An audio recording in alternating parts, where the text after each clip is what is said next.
Interi arrin finalen e Ligës së Kampionëve pas një fitore spektakolare në Giuseppe Meazza kundër Barcelonës, me rezultatin 4-3 pas 120 minutash lojë. Sfida nisi në mënyrën më të mirë të mundshme për zikaltrit, të cilët kaluan në avantazh në minutën e 21 me Lautaro Martinez dhe dyfishuan shifrat në fundin e pjesës së parë, fal një penalltie nga Çalhanoğlu. Por katalanasit nuk e kishin thënë ende fjalën e tyre të fundit, të cilët në pjesën e dytë bën të pamundurën.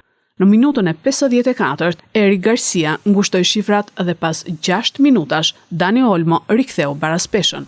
Në minutën e 87, Rafinha shënoi dhe golin e tretë për katalanasit me shpresën që vulosi çdo gjë, por ishte Acerbi ai që në minutën e fundit riktheu sërish baraspeshën duke çuar sfidën në shtesë. Pas 90 minutave ishte radha e shtesave për të dhënë spektakël. Në minutën e 99 ishte Fratesi që përmbysi sfidën për herë të dytë, kësaj radhe në favor të Interit.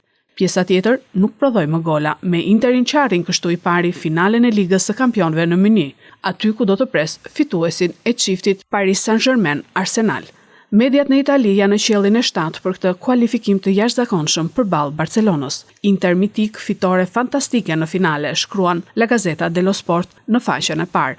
Inter mitik shkon në finale pas 120 minutave të çmendura, shkruan Corriere. Interior ishte titulli i përzgjedhur nga Tuttosport.